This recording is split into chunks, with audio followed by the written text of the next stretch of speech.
this royalty thing, again, the inappropriate use of patent, as I talked about earlier, that drove the cost of LTE up quite a bit. As a result, LTE can't deliver the economics that WiMAX can deliver, and which is yet another reason that is attractive to us. All right, so let me finish up my career in America and talk about why I got to Malaysia, and then we talk about what we do in Malaysia. So when I was in Clearwire, I was having a lot of fun deploying the world's first Android device on the world's first 4G network. That's kind of cool, right? Who won't want to sign up for that kind of job? So I was having a good time. And then one day my phone rang. That was in summer. It was a guy calling me from Beijing. And it was a gentleman that was a senior person at China Mobile. So you might recall we had a financial meltdown just basically a year and a half ago. So during the financial meltdown, the Chinese central government got together and said that, well, what does it mean to China? And the Chinese government agreed, the Politburo, which is the central decision body, said that, well, we need to use it as an opportunity to transform China into an innovation economy, or innovation-led economy. So I thought that was quite impressive. So how do they go about doing it? They said that, well, what China needs is software. China's got a lot of hardware, that's in people.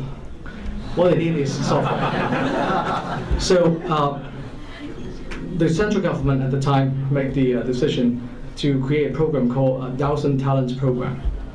1,000 Talent Program sounds good, right? But actually, it's more than 1,000, it's like 2,000. But 2,000 Talent Program doesn't sound as powerful as 1,000 Talent Program. So it's called 1,000 Talent Program, but they allocated 2,000 slots to attract top talents from around the world to go over to China to work on 4 things. You can Google it, 1,000 Talent Program. So there are 4 categories of jobs they're looking for. Number 1, they want state-owned enterprises to be competing globally. They want national labs to be competitive globally. They want universities to be competitive globally. And they want special projects such as space exploration and green energy for China to leapfrog in those areas. So these are the 4 categories. I was asked by China Mobile to go back to China to under the first category, which is help state-owned enterprises become world-class organizations. So I was given the opportunity to lead innovation at China Mobile, which, hey, it's a fantastic job if you look at it, because China Mobile is the world's largest operator with over 500 million subscribers. That's a lot of subscribers, right? And if you can help improve people's life at that scale, that's kind of cool. So I was all set to move to Beijing with my family.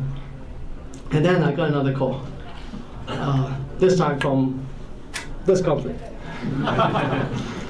And I actually know YTL for over a year now. In fact, this gentleman sitting in front, Jacob, I met him in Washington, D.C. when he was visiting, because Clearwire and Sprint has a consulting relationship with YTL. YTL, I can explain further about the business model of YTL, but anyways, I know about YTL through the relationship we have at the company level. And I certainly was interested in YTL's activities, but never crossed my mind that I would move my family to Malaysia. So when I got the opportunity, and I heard from the directors of YTL, I thought that's intriguing, but I'm going to China, I'm moving to Beijing. So the director said, well, come to Malaysia anyways, let's take a look. So I said, okay, I'm going to Beijing anyways. I might as well fly down to Malaysia. So I took my whole family to Beijing, courtesy of China Mobile, and they treated us really well, and I really appreciated the opportunity. It was eye-opening for me. And then I make a stop in Malaysia and met with Jacob and the rest of the YTL team. And one thing I detected when I got to Malaysia is that, wow, this is an interesting place. The country is so poorly connected.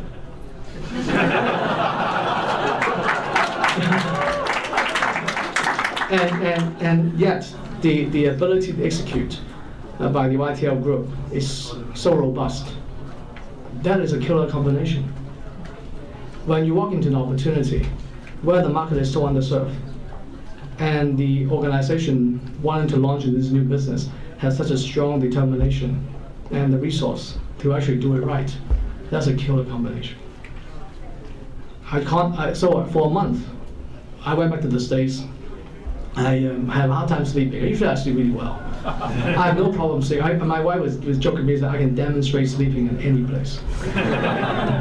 But for that month, I had a hard time sleeping because I was really tormented by these two opportunities. One is to go to as you all would agree, China is a good place to be, especially Beijing, and to really do something at that scale. And the other opportunity is go to a country that is so underserved and do something that can make a difference quite quickly. And then I thought, well, I go to, there's a book written by one of my professors at MIT called Clock Speed. You can check it out. It's a good book. So one thing about the book, the premise of Clock Speed is the notion of clock speed, how the business cycle, how quickly one moves. If you look at a company as big as China Mobile, which I respect a lot, the clock speed is much lower. They move, but they move measured by quarters and years. And I look at Malaysia, I look at the robustness of the business opportunity to launch mobile internet in Malaysia. The clock speed is much higher, which means that I can make an impact much faster and help improve people's life more effectively than I would to go to an organization with 300,000 people working with me. And I think that was the single biggest determining factor for me to change course. And when I called up Beijing and told them that I would not be joining, they were quite shocked, as you might imagine. But when I explained the opportunity, they too agreed that, wow, this is very interesting. We should talk about working together.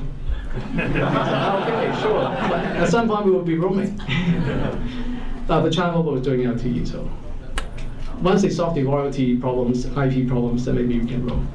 But long story short, let me just zoom into the Malaysian opportunity. There are two numbers that really got me excited about Malaysia. The first number is 25, which I mentioned earlier. It's a percentage of people connected to the internet. 25%. And the other number is 26. That is the average age of Malaysians. The average age of this room is even lower. I think I'm holding it out a bit. And maybe this gentleman. We have a shirt for you, don't worry. But the point is, this is a country that understands the power of the internet. A young country understands the power of the internet, but yet they're not given the opportunity to connect to the internet. And that's problematic.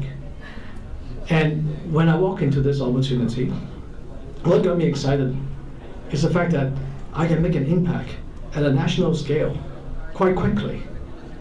And again, going back to what I started earlier, my childhood dream was to use technology to improve people's lives. If I can walk into an opportunity that I can use technology and play a role to ensure that I can help improve people's life, that is gratifying. Because at the end of the day, suffice to say, I got paid quite decently already in the United States. I don't have to move to Malaysia to be paid. But what I wonder every day when I go back home, when I'm in the United States, is that how quickly can my project go out and really help improve people's life? No fault of Clearwire's. The United States is a huge country. So Clearwire won't be able to launch its network nationwide for another 2 years. Whereas here, with the resource and commitment of the YTL group, we can actually launch this nationwide. So I'm a bit impatient. You can tell that I talk kind of fast anyways. So, come to America, stay in America, I launched my Android phone, but an Android phone that doesn't work nationwide is not a very exciting Android phone. I come here, I can launch that and many other things with a national platform. I said I come to Malaysia. So I'm in Malaysia, and I'm so glad to be here. So let's talk about exactly what we do at YTL. YTL's goal is very simple. YTL is a builder. You guys probably know more about YTL than I do, because I just joined the family of YTL company in September of last year. But YTL is a builder. It's a trusted builder in Malaysia. YTL is an innovative company because it's been able to apply Blue Ocean strategy in what it does, in build construction projects, design build projects, in the YTL IPP, the power project, becoming the largest power supplier, YTL cement, the list goes on.